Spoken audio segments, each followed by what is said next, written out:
Seguimos con el programa y vamos a hablar de un tema ya diario, la economía argentina y la política económica argentina. Luis Lainge de Hieral, en el espacio Hieral, nos va a aclarar un poco el panorama con lo que viene pasando con la actividad, con la recesión, con todo lo que pasa en los sectores de la producción argentina. Hola Luis, bienvenido. ¿Cómo estás, Eduardo? Muy buenos días. Muy bien, muy bien. ¿Qué tal? Bueno, tiene la palabra, caballero. Bueno, en esta semana que en algunos aspectos ha resultado muy satisfactoria para los argentinos, desde el punto de vista futbolístico sobre todo, lamentablemente se han empezado a conocer los primeros datos acerca de la evolución de la actividad económica y la evolución de la economía real luego de las corridas y todas las turbulencias que han existido en el mercado financiero y que hemos hablado en otros programas. Y bueno, fundamentalmente las cifras oficiales, las del INDEC, indican que en abril la actividad habría caído casi 1% interanual, un 0,9%, y además se conoció el dato de la consultora de Orlando Ferrer, que es un dato muy difundido y muy... Y una consultora seria, ¿verdad? Exactamente, una consultora muy seria, que dio un dato similar, un índice que él tiene similar al EMAE, que es el del INDEC, y que indica que en mayo la actividad habría caído casi un 3% interanual, y a diferencia de lo que pasó en abril, en la que la caída estuvo básicamente explicada por la performance del sector agropecuario, la sequía y demás, ya en mayo se empezaron a ver caídas o números negativos en la industria, en el comercio. Pero además es interesante lo que decís de la caída interanual, sí, porque esa es la que vale, porque a lo mejor si vos comparás en una trimestral, lo estacional puede tener alguna influencia. En cambio, en la interanual tenés todo, todo el contexto, digamos. Atravesaste, es multitarget. Es multitarget, sí, y evita tener que hacer los procedimientos. Una medición interanual, porque es de mayo del año pasado a mayo de este año. Exactamente. O sea, exactamente. No hay tutía en eso. No hay vuelta, ya no hay interpretaciones ambiguas que se puedan hacer. La economía está entrando en una etapa recesiva que seguramente en los próximos meses se vaya a mantener en ese sentido o quizá profundizar, porque si uno observa cómo evolucionan otras variables que están vinculadas a los sectores de actividad, no aparecen como muy promisorias. Pensemos, por ejemplo, en el salario real, que es el que explica en gran parte la evolución del consumo y la actividad del sector comercial, que con la aceleración de la inflación va a estar cayendo, o la construcción, que con el ajuste fiscal propuesto y acordado con el Fondo Monetario, también entraría en una reducción de la obra pública y de la ejecución de obra pública. Entonces, es difícil ser optimista con estos factores y estos datos. Eso es lo que se llama enfriamiento de la economía.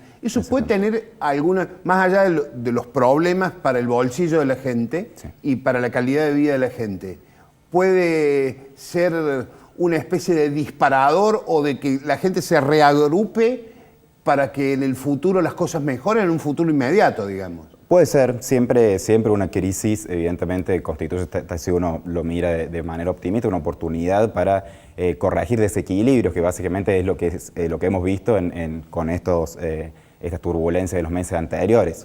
Hay un escenario internacional que condiciona, sin duda. Complica, sin duda, sí. Estamos en un mundo que, digamos, si bien no es tan convulsionado como a veces se lo hace aparentar, sí es cierto que dado las condiciones con las que Argentina entra a este mundo, digamos, con déficit de cuenta corriente elevado, con libre movilidad de capitales y demás, los movimientos en la tasa de interés de Estados Unidos, la apreciación del dólar con la política fiscal expansiva que está teniendo el presidente Donald Trump, indudablemente no nos favorecen. ¿Vence eso, digamos, el acuerdo con el fondo, que nos hayan declarado economía emergente? Las buenas noticias, sí, que recibimos son vencidas sí, o además hay errores naturales cometidos acá en este gobierno. Sí, indudablemente hay una mezcla de todos los factores. Uno no le puede atribuir solamente al sector externo o al contexto internacional los problemas que hemos sufrido. Hay mucho de autoinfligido y una política económica que ha resultado inconsistente en muchos aspectos. Si uno mira, bueno, lo hemos conversado acá, pero la ambición en el sentido de alcanzar metas de inflación muy exigentes, al mismo tiempo que la política fiscal era muy relajada. Todo eso ha provocado desequilibrios en diferentes variables macroeconómicas que se terminan pagando lamentablemente con crisis fundamentalmente en el mercado cambiario o en el mercado financiero. Se habla de un segundo semestre duro. Va a ser con duro. conflictividad social y demás, ¿lo reafirman? Por de Sí. acuerdo a lo que venís Sí, diciendo. sobre todo, obviamente uno no tiene tampoco la bola de cristal ni puede pronosticar con exactitud, pero mirando cómo se mueven los factores, uno diría que sí. Por ejemplo, digamos, vuelvo al tema del salario, pero las paritarias recién estarían reabriendo para ver esta cláusula de revisión en septiembre o recién incluso algunas a inicios del 2019. Por lo tanto, son meses en los que la inflación se va a acelerar y el salario va a quedar muy por atrás. Eso indudablemente en el poder adquisitivo va a tener un impacto que es difícil de... ¿La inflación que se proyecta va a estar en el orden del 30%?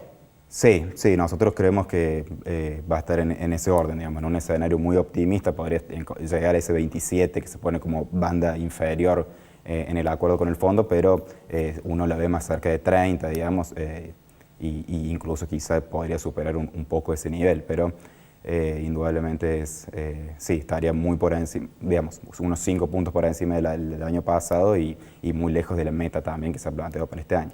Bueno, Luis Laguinge de Hieral, te agradecemos muchísimo la visita como siempre, ¿no? No, por favor.